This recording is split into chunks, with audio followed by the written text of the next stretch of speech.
C'est une joie de me retrouver parmi vous, frères et sœurs. Alors, j'aimerais partager avec vous le 4e chapitre de la 2e épître à Timothée. Il se trouve que j'ai fait une série de prédications dans notre église de Mesborny, de laquelle d'ailleurs je tiens à vous transmettre la salutation. Et lors de cette étude, donc, j'ai pu mentionner le fait que cette épître de Paul et la dernière était un peu une épître de testament, un testament de Paul. Et lorsque on approche de la fin de notre vie terrestre, eh bien, il est temps de faire un bilan, de se poser des questions sur notre vie. Et certains hommes du monde qui auront pu être très célèbres durant leur vie, qui ont pu faire des choses incroyables, extraordinaires dans leur vie, vont soudain se retrouver face au désespoir. Je vous donne un exemple, c'est Gandhi.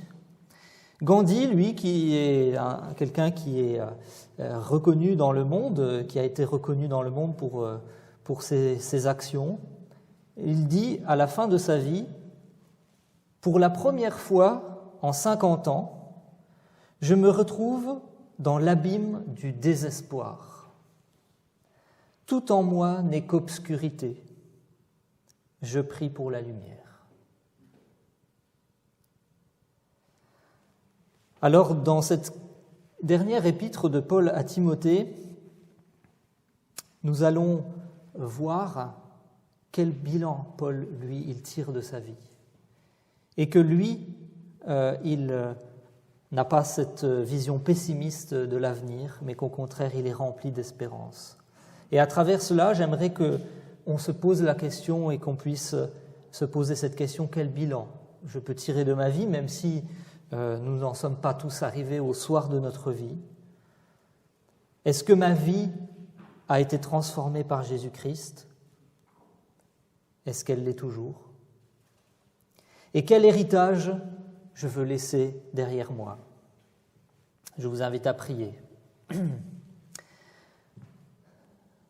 Notre Dieu et notre Père en Jésus-Christ, nous venons devant toi, non à cause de nos mérites, mais grâce au sang du Seigneur Jésus-Christ, qui nous a lavés, qui nous a purifiés de tout péché.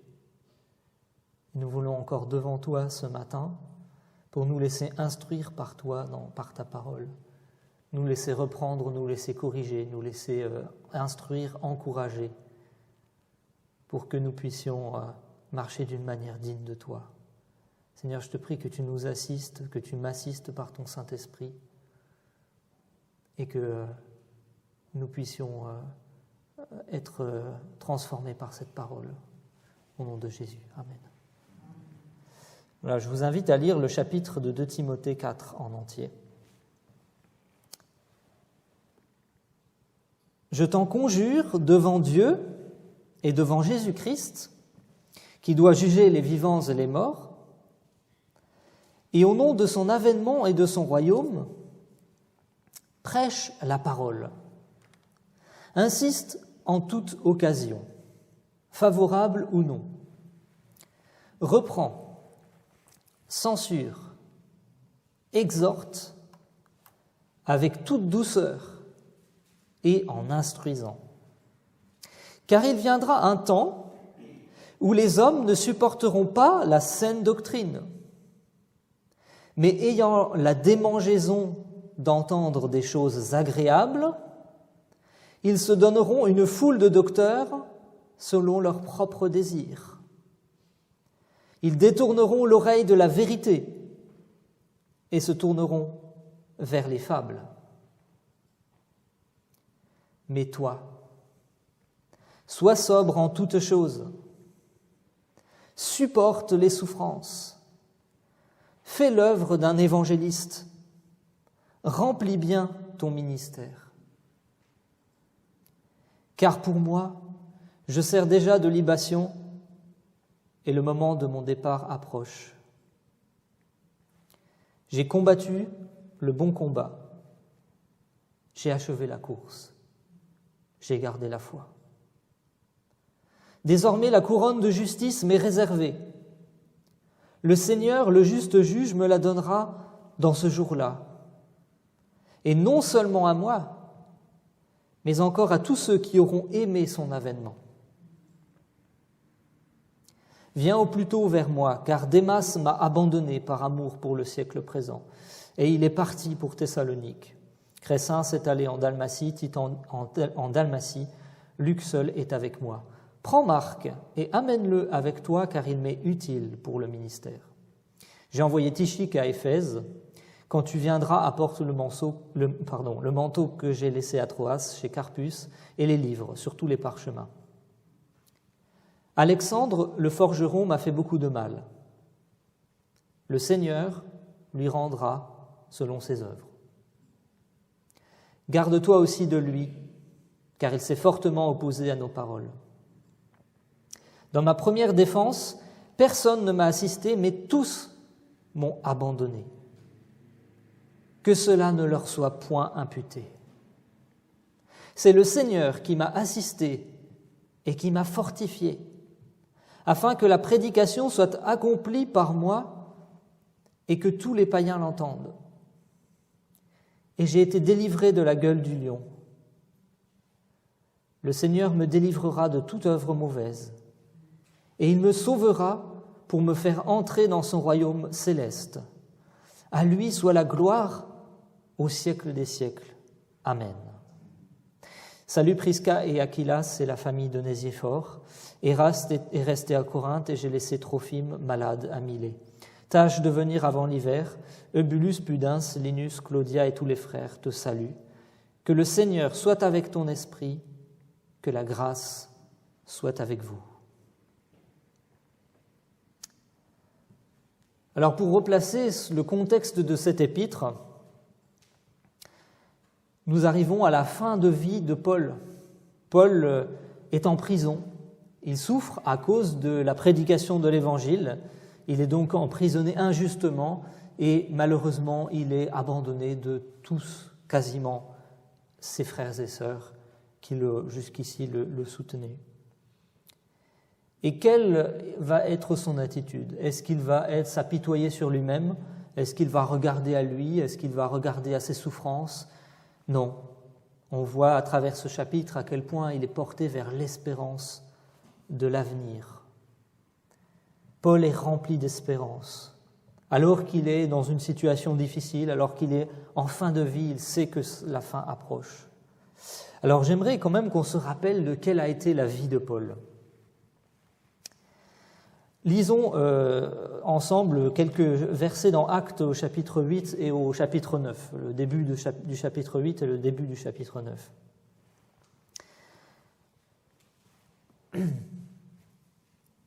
On voit que Paul a eu une vie violente et où il a persécuté l'Église. Acte 8, versets 1 à 3. Saul, qui s'appelait Saul à l'époque, avait approuvé le meurtre d'Étienne. Il y eut en ce jour-là une grande persécution contre l'Église de Jérusalem, et tous, excepté les apôtres, se dispersèrent dans les contrées de Judée et de la Samarie. Des hommes pieux ensevelirent Étienne et le pleurèrent à grand bruit. Saul, de son côté, ravageait l'Église. Pénétrant dans les maisons, il en arrachait hommes et femmes et les faisait jeter en prison. Je lis maintenant au chapitre 9, verset 3.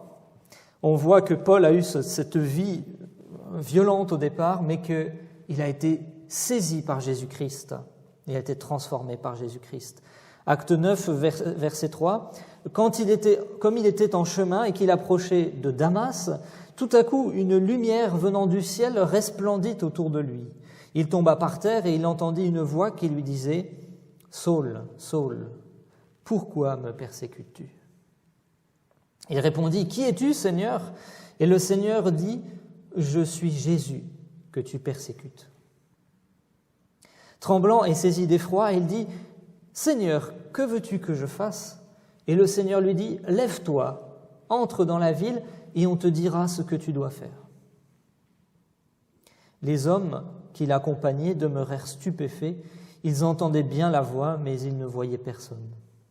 Saul se releva de terre, et quoique ses yeux soient ouverts, il ne voyait rien. On le prit par la main, on le conduisit à Damas. Il resta 3 jours sans voir, et il ne mangea ni ne but. Or, il y avait à Damas un disciple nommé Ananias.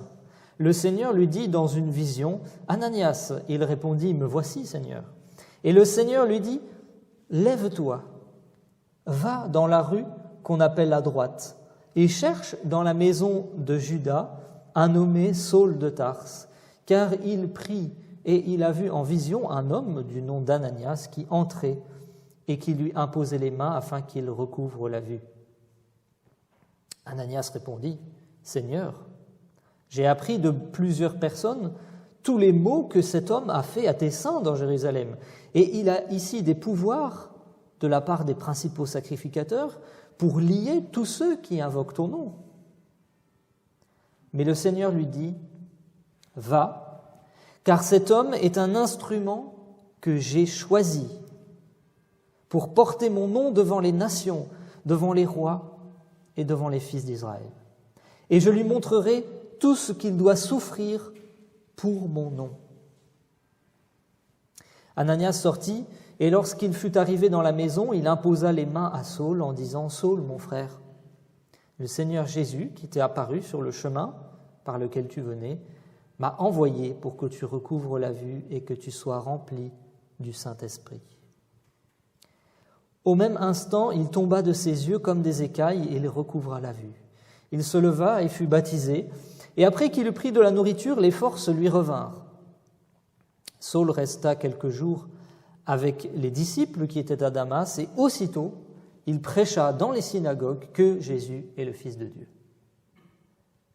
Voilà une vie complètement transformée par Jésus. Dans le bilan que Paul tire de sa vie, je reviens à 2 Timothée 4, est-ce que Paul mentionne ce fait qu'auparavant il était un homme violent, aussi un meurtrier? Eh bien oui, il s'en souvient. Il ne l'a pas oublié, parce qu'il le dit dans 1 Timothée au chapitre 1, verset 12, il dit « Je rends grâce à celui qui m'a fortifié, à Jésus-Christ notre Seigneur, de ce qu'il m'a jugé fidèle en m'établissant dans le ministère, moi qui étais auparavant un blasphémateur, un persécuteur, un homme violent, mais j'ai obtenu miséricorde, parce que j'agissais par ignorance, dans l'incrédulité. Et la grâce de notre Seigneur a surabondé avec la foi et l'amour qui est en Jésus-Christ. » C'est une parole certaine et entièrement digne d'être reçue que Jésus-Christ est venu dans le monde pour sauver les pécheurs dont je suis le premier.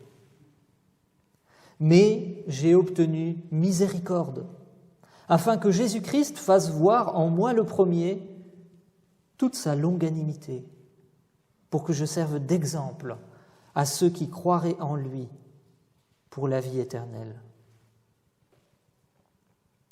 Oui, Paul n'a pas oublié qu'il était autrefois un pécheur. Mais est-ce que pour autant il craint l'avenir? Est-ce qu'il craint de comparaître devant le tribunal de Dieu? Il sait qu'il a obtenu miséricorde.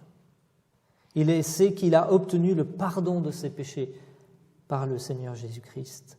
Comme il le dit lui-même en 2 Corinthiens 5, verset 17, « Si quelqu'un est en Christ, il est une nouvelle création. Les choses anciennes sont passées, sont finies. Voici, toutes choses sont devenues nouvelles. Et tout cela vient de Dieu qui nous a réconciliés avec lui par Christ et qui nous a donné le ministère de la réconciliation. » Voilà ce que Paul disait, mais il le vivait. Il se considérait lui-même aussi cette nouvelle création. Les choses anciennes sont passées.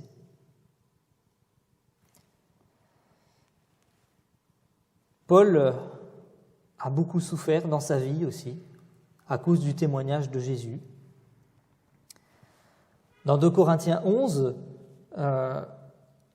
au verset 23, il résume un petit peu tout les difficultés qu'il a rencontrées. Il dit « Souvent en danger de mort, 5 fois j'ai reçu des Juifs, 40 coups moins 1, 3 fois j'ai été battu de verge, 1 fois j'ai été lapidé, 3 fois j'ai fait naufrage, j'ai passé 1 jour et 1 nuit dans l'abîme, fréquemment en voyage, j'ai été en péril sur les fleuves, en péril de la part des brigands, en péril de la part de ceux de ma nation, en péril de la part des païens, en péril dans les villes, en péril dans les déserts, en péril sur la mer, en péril parmi les faux frères. J'étais dans le travail et dans la peine, exposé à de nombreuses veilles, à la faim, à la soif, à des jeûnes multipliés, au froid et à la nudité. Et sans parler d'autre chose, je suis assiégé chaque jour par les soucis que me donnent toutes les églises. Paul a vécu une vie de souffrance pour Christ, pour la cause de l'Évangile, mais il n'en parle pas non plus, pas vraiment en tout cas, dans la conclusion qu'on a lue de Timothée 4, parce qu'il regarde vers l'avenir. Et lorsqu'il cite dans ce passage de Corinthiens, qu'il a fait naufrage, qu'il a été lapidé, etc., il n'est pas en train de dire ça pour dire « Ah là là, quand même, qu'est-ce que j'ai souffert dans ma vie, ah là là, c'est dur, c'est dur la vie ». Non, il dit ça pour mettre en évidence à quel point la puissance de Dieu s'accomplit même au travers de toutes ses faiblesses, de toutes ses souffrances et de tout ce qu'il a vécu, de tout le péril qu'il a eu. Ce n'est pas par ses forces, c'est par la puissance de Dieu qui s'est accomplie. Il ne fait pas de misérabilisme ici, mais il met en évidence la puissance de Dieu qui agit à travers sa faiblesse. Mais dans cette fin de vie, dans cette conclusion, dans ce dernier chapitre qu'il écrit à Timothée, il dit que ce verset 7 qui est central à ce chapitre, « J'ai combattu le bon combat, j'ai achevé la course, j'ai gardé la foi ». Et Paul n'a pas seulement souffert de la part de ses ennemis, de la part des païens, mais il a aussi souffert de la part de ceux qui se disent chrétiens, de la part des faux frères. Et dans ce chapitre, on le voit, au verset 14, il parle d'Alexandre, le forgeron, qui lui a fait beaucoup de mal. Et il dit à Timothée, « Garde-toi de lui, car il s'est fortement opposé à nos paroles. » Donc il y a eu de l'opposition, il y a eu du mal qui a été fait, et il a aussi été abandonné de ses frères. Il dit au verset 10, Démas m'a abandonné par amour pour le siècle présent, et il est parti pour Thessalonique. Et puis au verset 16, il dit aussi que dans ma première défense, personne ne m'a assisté, mais tous m'ont abandonné. Est-ce que dans cette fin de vie, Paul garde de la rancœur ? Non. Non, parce qu'effectivement, il dit, pour celui qui lui a fait du mal, Alexandre, au verset 14, il dit « Le Seigneur lui rendra selon ses œuvres. » Il remet le jugement à Dieu. Et aussi, au verset 16, quand il parle de tous ceux qui l'ont abandonné, il dit « Que cela ne leur soit point imputé. » En d'autres termes, que Dieu ne leur en tienne pas rigueur. Il n'y a pas d'amertume. Paul sait qu'il va mourir. La Bible ne nous révèle pas comment il est mort, mais d'après la tradition, ça nous rapporte qu'il aurait été décapité. Mais il se considère déjà comme offert en sacrifice, car au verset 6, il dit « Car pour moi, je sers déjà de libation et le moment de mon départ approche. » Alors, cette notion de libation, de sacrifice, fait certainement aussi écho à ce qu'il a vécu, cette décapitation. Alors, à vue humaine, le bilan de Paul, il n'est pas terrible. Cet homme qui était autrefois brillant intellectuellement, qui était puissant, militairement aussi, entre guillemets, il est devenu misérable, il est devenu pauvre, il souffre tous les jours, il est en prison, tout le monde l'abandonne, et il va mourir de manière violente. À vue humaine, quel bilan catastrophique. Mais ça, c'est le point de vue de l'homme. Quel est le point de vue de Dieu ? C'est une victoire. Paul dit « J'ai combattu le bon combat, j'ai achevé la course, j'ai gardé la foi », verset 8, « Désormais, la couronne de justice m'est réservée. » Paul vivait sa vie comme une course et nous invite à la vivre aussi de cette manière, pour tendre vers le but, comme une course dans laquelle il n'y en a qu'un seul qui gagne.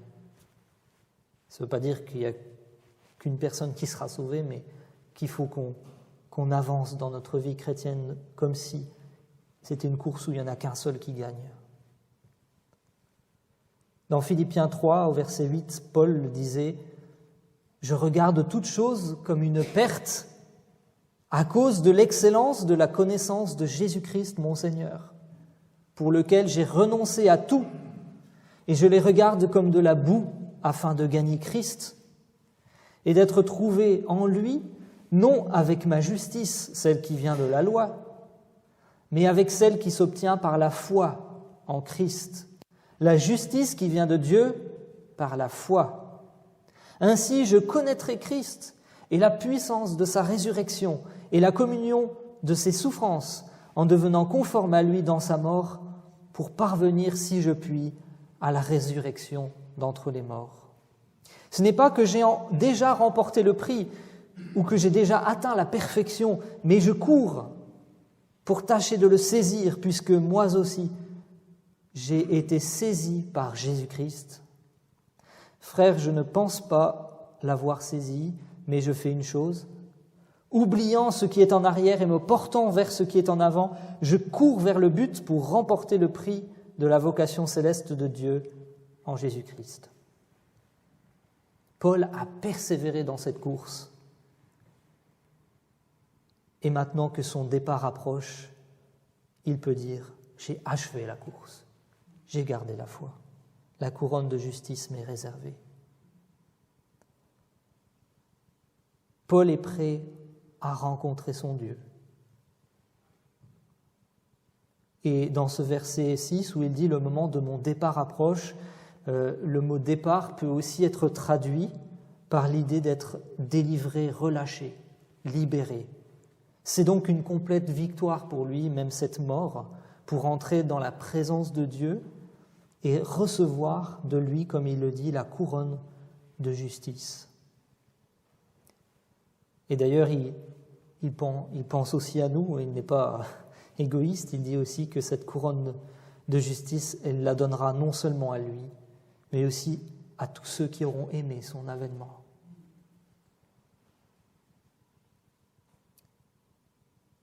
Dans ce bilan que Paul tire de sa vie, il est porté vers cette espérance. Et il voit qu'il a combattu, mais qu'il a gardé la foi, c'est le plus important. Et il reconnaît aussi que tout lui vient de Dieu. Au verset 17 et 18, il dit, même au travers des difficultés, « C'est le Seigneur qui m'a assisté et qui m'a fortifié, afin que la prédication soit accomplie par moi et que tous les païens l'entendent. Et j'ai été délivré de la gueule du lion. Et pour l'avenir aussi, il est confiant que le Seigneur me délivrera de toute œuvre mauvaise. Et il me sauvera pour me faire entrer dans son royaume céleste. À lui soit la gloire au siècle des siècles. Amen. » Quelle leçon pouvons-nous tirer de cette fin de vie de Paul ? Hébreux 13, 7 nous dit « Souvenez-vous de vos conducteurs qui vous ont annoncé la parole de Dieu. Considérez quelle a été la fin de leur vie et imitez leur foi. » Il ne nous est pas demandé d'imiter les œuvres des autres, mais d'imiter leur foi. Alors, en considérant la fin de vie de Paul, eh bien, imitons sa foi. Sa foi qu'il a gardée jusqu'au bout. Comme Paul, souvenons-nous que nous étions, nous aussi autrefois, des pécheurs perdus, qui méritions la condamnation.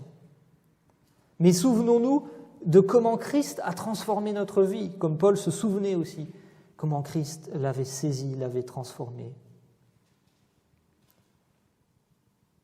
Et quel bilan allons-nous tirer de notre vie, même si nous sommes encore jeunes, il est toujours temps de faire le point sur notre vie?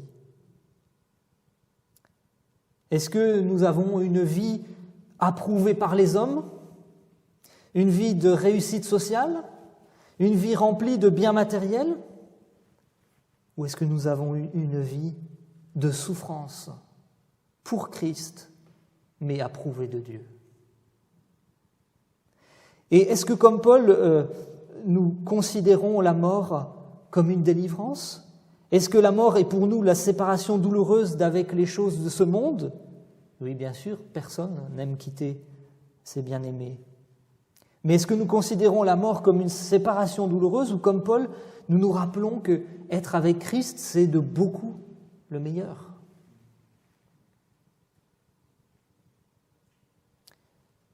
Paul nous donne ici quelques leçons d'espérance, que nous puissions regarder vers cet avenir glorieux que le Seigneur nous prépare. Et la deuxième chose qu'on peut faire en tirant le bilan de notre vie, c'est de dire, mais qu'est-ce que je laisse après moi? Qu'est-ce que je laisse comme héritage? Reprenons l'exemple de Paul. Qu'est-ce que Paul laisse à la fin de sa vie comme trace de son passage sur la terre? Eh bien, il a avant tout été l'apôtre des païens. Il a été prêché partout la bonne nouvelle. Et si nous sommes là ce matin, c'est un petit peu grâce à lui. Bien sûr que toute la gloire revienne à Dieu, à Christ, car c'est lui qui agit, mais nous voyons que la trace qu'il a laissée, c'est le témoignage. Je ne sais pas si vous avez entendu parler du comte Zinzendorf et des frères Moraves, qui, il y a plusieurs siècles, se sont levés pour le Seigneur, n'ont eu de cesse de prier continuellement et ont été des missionnaires partout en Europe et ailleurs, et ont eu un retentissement qu'on a du mal à se rendre compte à quel point, certainement aussi c'est grâce à eux que nous avons pu entendre l'Évangile aujourd'hui. Encore une fois, nous ne glorifions pas les hommes, même si nous sommes reconnaissants, comme nous l'a dit notre frère ce matin, pour ce que nous ont apporté, voilà, ceux qui nous ont précédés. Mais cette trace est là, de ce témoignage. Et puis, il ne laisse pas seulement cette trace, même si elle est immense, elle est innombrable, on ne peut pas compter le nombre d'âmes qui ont été sauvées. Il nous laisse aussi toutes ces exhortations. C'est vrai que dans le Nouveau Testament, on a quand même la majorité des épîtres qui viennent de Paul. Et on voit que même Paul, dans cette deuxième épître de Timothée, bien que tout seul, en prison, abandonné, fatigué, peut-être malade, on ne sait pas, mais en tout cas, certainement pas dans des très bonnes conditions de prison, on voit qu'il continue d'exhorter Timothée et les frères à persévérer. Il ne va pas s'apitoyer sur lui, rester tout seul dans son coin, voilà. Non, il continue à instruire. Dans je prendrai juste quelques exemples dans l'épître de 2 Timothée. Après, il y en a plein d'autres dans toutes les épîtres, des exhortations de toutes sortes, des instructions. Mais rien que dans cette deuxième épître de Paul à Timothée, au chapitre 1, verset 6, par exemple, à Timothée, il lui dit « C'est pourquoi je t'exhorte à ranimer la flamme du don de Dieu que tu as reçu par l'imposition de mes mains. » Voilà, c'est un exemple où il exhorte Timothée à raviver cette flamme, ce zèle aussi. Et au verset 13 aussi, il l'exhorte encore, il dit « Retiens dans la foi et dans l'amour qui est en Jésus-Christ le modèle des saines paroles que tu as reçues de moi. Garde le bon dépôt par le Saint-Esprit qui habite en nous. » Encore un exemple. Et puis au chapitre 2, verset 1, « Toi donc, mon enfant, fortifie-toi dans la grâce qui est en Jésus-Christ. Et ce que tu as entendu de moi en présence de beaucoup de témoins, confie-le à des hommes fidèles qui soient capables de l'enseigner aussi à d'autres. » On voit qu'il était aussi poussé par ce souci de transmettre pour que la parole continue même après sa mort d'être transmise. Et il dit aussi « Souffre avec moi comme un bon soldat de Jésus-Christ. » Et puis encore dans ce chapitre 4 qu'on vient de lire, les 5 premiers versets, « Je t'en conjure devant Dieu et devant Jésus-Christ qui doit juger les vivants et les morts, je t'en conjure. Et au nom de son avènement, de son royaume, prêche la parole. Insiste en toute occasion, favorable ou non, reprend, censure, exhorte avec toute douceur et en instruisant, car il viendra un temps où les hommes ne supporteront pas la saine doctrine, mais ayant la démangeaison d'entendre des choses agréables, ils se donneront une foule de docteurs selon leurs propres désirs, détourneront l'oreille de la vérité et se tourneront vers les fables. » Paul savait qu'après son départ, et déjà de son vivant, il y aurait cette inclinaison de chrétiens qui veulent entendre que des choses qui leur plaisent, que qui leur font plaisir, que qui soient positives. Ça, c'est des choses qu'on voit aussi dans ce monde aujourd'hui, et qui refusent de se laisser instruire, de se laisser reprendre, de se laisser corriger, de se laisser discipliner par Dieu. Et Paul insiste sur ce point qu'il faut vraiment prêcher, non pas nos idées, non pas nos opinions, quelles qu'elles soient, mais prêcher la parole. Prêcher la parole. Et pourquoi la parole ? Parce que c'est cette parole qui nous dit au chapitre 3, verset 16, « Toute écriture est inspirée de Dieu et utile pour enseigner, convaincre, corriger, instruire dans la justice, afin que l'homme de Dieu soit accompli et propre à toute bonne œuvre. » Alors oui, Paul n'a pas laissé au monde un héritage culturel, un héritage artistique. Il ne nous a pas laissé des choses qui flattent ou qui sont reconnues par ce monde, mais il nous a laissé toutes ces épîtres, toutes ces exhortations. Et il n'est pas le seul, on voit que Pierre aussi avait ce rôle-là. En 2 Pierre au chapitre 1, versets 12 à 15, il dit « Voilà pourquoi je prendrai soin de vous rappeler ces choses, bien que vous les sachiez et que vous soyez affermis dans la vérité présente. Et je regarde comme un devoir, aussi longtemps que je suis dans cette tente, de vous tenir en éveil par des avertissements, car je sais que je la quitterai subitement. » Il parle de la tente, c'est son corps, c'est le monde, il va partir. « Ainsi que notre Seigneur Jésus-Christ me l'a fait connaître, mais j'aurai soin qu'après mon départ, vous puissiez toujours vous souvenir de ces choses. » Pierre avait aussi ce rôle et ce désir de transmettre ce qu'il avait reçu et que ce soit vraiment enseigné.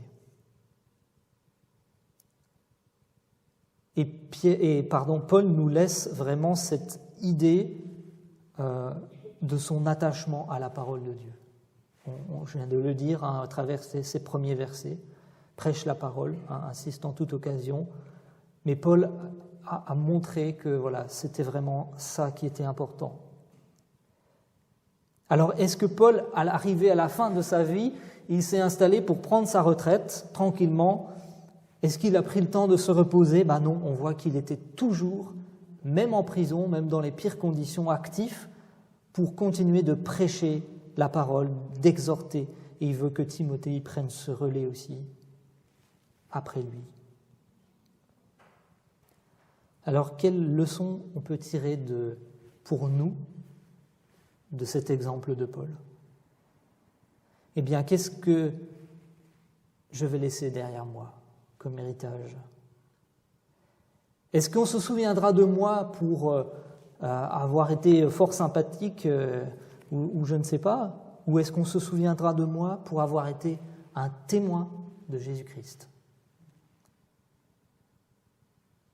Et est-ce que j'aurais été un chrétien qui est tout seul dans son coin, ou est-ce que j'aurais été exhorter les autres, comme l'a fait Paul jusqu'au bout, à être fidèles?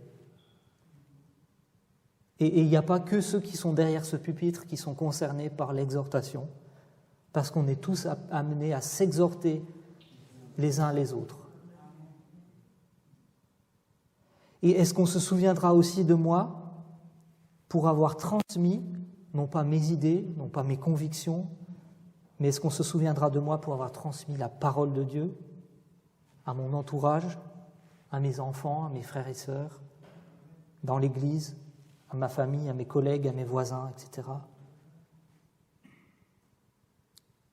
Quel bilan je peux tirer de ma vie, eh bien, est-ce que c'est une vie transformée par Jésus-Christ? Est-ce que c'est une vie qui continue d'être transformée par Jésus-Christ? Est-ce que c'est une vie de souffrance pour son nom? Et qu'est-ce que je veux laisser derrière moi? Le témoignage de l'Évangile et la transmission de la parole de Dieu. Eh bien, mon souhait, ma prière, c'est que pour chacun d'entre nous, nous puissions dire comme Paul, « J'ai combattu le bon combat, j'ai achevé la course, j'ai gardé la foi. » Prions. Notre Dieu et notre Père en Jésus-Christ, merci parce que tu nous as arrachés des ténèbres pour nous transporter dans le royaume de ton Fils bien-aimé, en qui nous avons la rédemption, le pardon des péchés. Merci parce que pour nous, cette mort n'est pas la fin de tout ou la perspective d'un terrible jugement, mais quelle est cette espérance de la couronne de justice qui nous est réservée. Père, je te prie que tu nous exhortes, que tu nous instruises et que tu nous conduises à être tes témoins, à te rester fidèles et à nous exhorter les uns les autres. Père, je te prie que tu bénisses cette assemblée, que tu bénisses chacun pour les faire grandir en toi, pour les affermir en toi. Qu'on apprenne tous ensemble, Seigneur, à marcher dans tes traces, à t'obéir pleinement, même si on doit souffrir, et on va souffrir, Seigneur. Aide-nous à accepter aussi l'opprobre de Christ, la souffrance, car elle est obligatoire, ce n'est pas une option. Et Seigneur, nous voulons souffrir, mais avec cette espérance de la gloire à venir. Et que tu puisses encourager tous mes frères et sœurs qui passent par la difficulté, par la souffrance, par la maladie, par diverses épreuves. Que les épreuves que tu as permis dans leur vie, et dans nos vies à chacun, soient des moyens pour purifier notre foi, pour purifier notre patience, et qu'on puisse vraiment vivre ce que tu nous as encore rappelé ce matin. Je te prie que tu aides les plus âgés d'entre nous, Seigneur, dans cette fin de vie, Seigneur, à continuer à être tes témoins et exhorter, Seigneur, avec l'expérience aussi que tu leur as donnée. Je prie que tu nous aides, nous, peut-être les plus jeunes, à prendre conscience que notre vie ne nous appartient pas et qu'elle peut être terminée à tout moment. Et qu'on soit prêt, comme Paul l'était, à te rencontrer, Seigneur. Que personne ne se prive de la grâce de Dieu. Seigneur, je te prie de nous encourager encore toute cette semaine dans ce sens, et je te bénis au nom de Jésus. Amen.